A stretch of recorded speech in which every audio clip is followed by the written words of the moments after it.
Supreme court ने बहुचर्चित ज्ञानवापी मामले की सुनवाई जिस तरह वाराणसी की सिविल अदालत के बजाय जिला अदालत को सौंपी और उसे 8 हफ्ते में सुनवाई पूरी करने को कहा, उससे यही प्रतीत होता है कि वह इस मामले का जल्द निस्तारण चाहता है। वास्तव में ऐसा ही होना चाहिए, चूंकि यह एक बेहद संवेदनशील प्रकरण है, इसलिए यह सभी के हित में है कि इस मामले का जितनी जल्दी संभव हो समाधान किया जाए। निसंदेह ऐसा न्यायपालिका की सक्रियता से ही संभव है।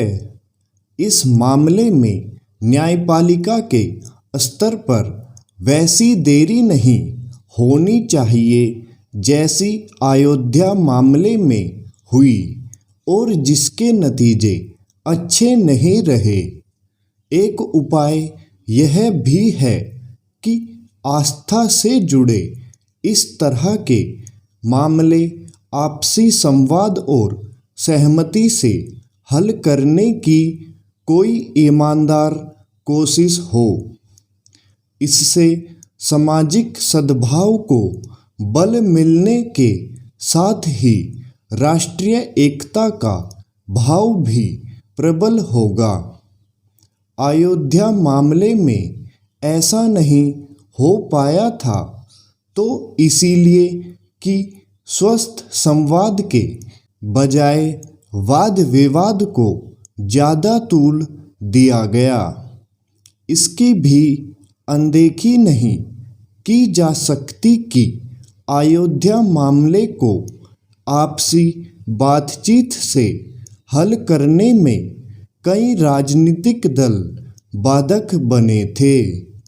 उनका स्वार्थ इसी में था कि किसी तरह इस विवाद का समाधान न होने पाए। कम से कम इस बार ऐसे राजनीतिक दलों को अपनी राजनीतिक रोटियां सेकने का मौका नहीं दिया जाना चाहिए।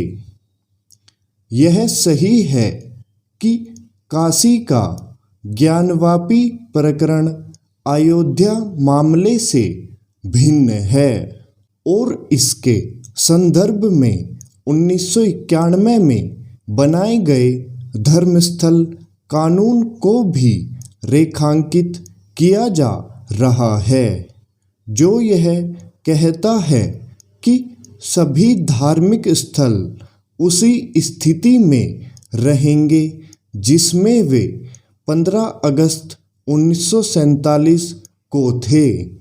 लेकिन इस कानून में कुछ अपवाद भी है। यह उल्लेखनीय है कि सुप्रीम कोर्ट ने ज्ञानवापी मामले की सुनवाई करते हुए यह कहा कि किसी स्थल के धार्मिक चरित्र यानी उसके रूप स्वरूप का आकलन प्रतिबंधित नहीं है।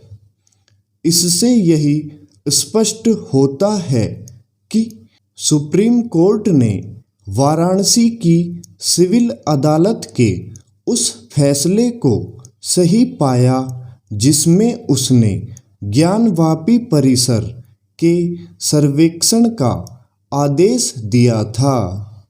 यह भी महत्वपूर्ण है कि इलाहाबाद उच्च न्यायालय ने इस आदेश पर रोक लगाने की कोई ज़रूरत नहीं समझी और वह भी तब जब उसके समक्ष धर्मस्थल कानून का संदर्भ दिया गया था। अब जब सुप्रीम कोर्ट ने यह स्पष्ट कर दिया है कि धर्मस्थल कानून किसी स्थान के धार्मिक चरित्र के आकलन पर पाबंदी नहीं लगाता। तब फिर सवाल यह है कि यदि ज्ञानवापी परिसर अथवा इसी प्रकार के अन्य धार्मिक स्थलों का सर्वेक्षण ऐसे किसी नतीजे पर ले जाता है कि वह वैसा नहीं जैसा दावा किया जा रहा है, तो क्या उसकी अनदेखी कर दी जाएगी? वास्तव में यह वह जरूरी सवाल है जिसका जवाब सामने आना ही चाहिए। स्टॉप।